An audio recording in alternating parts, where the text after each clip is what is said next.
Hello বন্ধুরা, বিন্দুস কিচেনে আপনাদের সবাইকে স্বাগত। এখন শীতকাল, বাজারে নানা রকমের শাক পাওয়া যায়।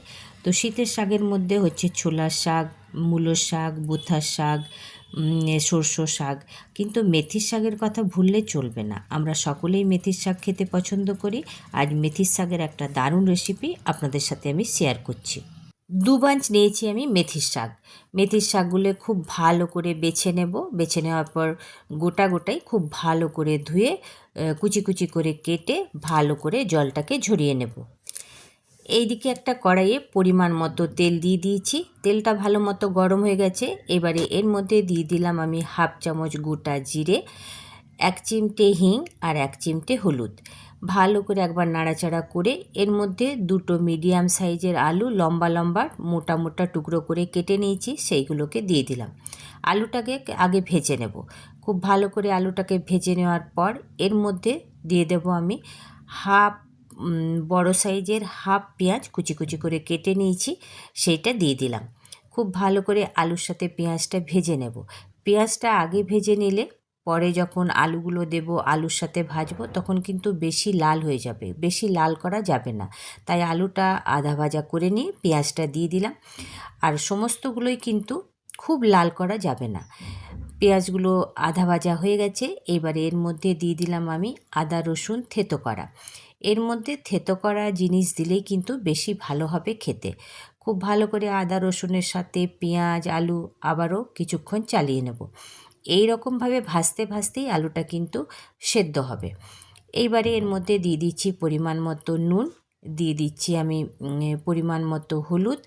এইবারে নুন হলুদ দিয়ে আবারও কিছুক্ষণ এগুলোকে খুব ভালো করে ভেজে নেব। সমস্তগুলো ভালো করে ভেজে নিলাম। এরপর এর মধ্যে শুকনো মশলা দিচ্ছি। দিয়ে দিলাম 1 চামচ জিরে, হাফ চামচ শুকনো লঙ্কার গুঁড়ো, আর দিয়ে দিচ্ছি 1 চামচ ধনে গুঁড়ো।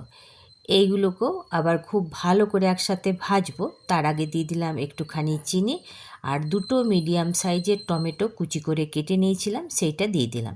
এই সমস্তগুলো খুব ভালো করে এখন ভাজবো। এই ভাজতে ভাজতে টমেটোটাকে খুব ভালো করে গলিয়ে নিতে হবে।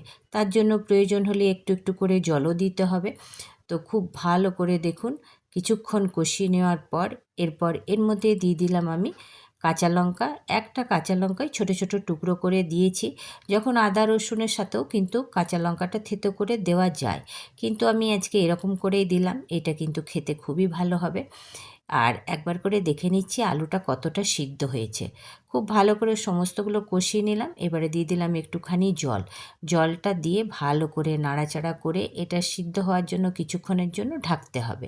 খুব ভালো করে সমস্তগুলো মিলিয়ে নিলাম। মিলিয়ে নিয়ে ভালো করে ফুটে উঠেছে। 5 মিনিটের জন্য ঢেকে দিই। 5 মিনিট পর ঢাকা খুলে একবার দেখে নিচ্ছি। দেখুন দেখতে কতটা সুন্দর লাগছে। আর এই কিছুটা হলেও কিন্তু টমেটোটা গলে গেছে। আবারও এটাকে কিছুক্ষণ এখন আমি একবার ঢেকে দেব। তার আগে একবার দেখে নিচ্ছি যে আলুটা কতটা সিদ্ধ হয়েছে। তাহলে বন্ধুরা এই রকমভাবে একবার মেথির শাক বানিয়ে দেখবেন। আমরা তো মেথির শাকের অনেক রকমের রেসিপি বানিয়েছি, কিন্তু এই রকমভাবে একবার বানিয়ে দেখুন, খেতে কিন্তু দারুণ হবে। আবার এটাকে আমি একবার ঢেকে দিলাম। 5 মিনিট পর আবারও ঢাকা খুলে দেখে নিচ্ছি। খুব ভালোভাবে টমেটোটা গলে গেছে। আবারও খুব ভালো করে নাড়াচাড়া করে এর মধ্যে এবারে মেথির শাকটা দিয়ে দিচ্ছি। মেথির শাকটা দিয়ে খুব ভালো করে নাড়াচাড়া করব। আর কিন্তু এটা ঢাকা দিয়ে রান্না করব না। এবার ঢাকা না দিয়েই এটাকে বারবার চালাবো, আর তারপর এটাকে একদম ভালোভাবে রান্না করে নেব। দেখুন নাড়াচাড়া করতে করতেই কিন্তু শাকটা নরম হয়ে যাবে, কেন নুন দেওয়া রয়েছে আগে। খুব ভালো করে নাড়াচাড়া করব এক একবার করে। দেখুন কতটা শাকটা নরম হয়ে গেছে। এইভাবেই এটাকে রান্না করতে হবে। এরই মধ্যে কিন্তু আলুটা সেদ্ধও হবে, আর তেতোটাও কিন্তু হবে না। খুব ভালোভাবে সেদ্ধও হয়ে গেছে, শাকটাও ভালোভাবে সেদ্ধ হয়ে গেছে। দিয়ে দিলাম গরম মশলা, আর দিয়ে দিচ্ছি কসুরি মেথি।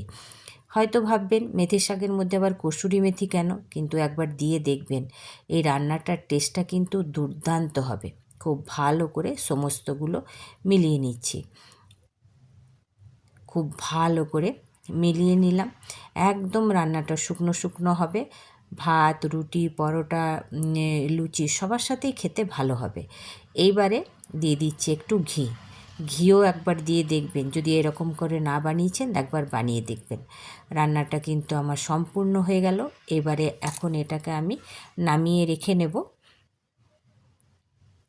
এবার আমি একটা বলে নামিয়ে নিচ্ছি। দেখুন দেখতে কতটা সুন্দর হয়েছে, খেতে কিন্তু এর থেকেও দারুণ হবে। তাহলে বন্ধুরা, আমার এই মেথির শাকের রেসিপিটি আপনাদের কেমন লাগলো?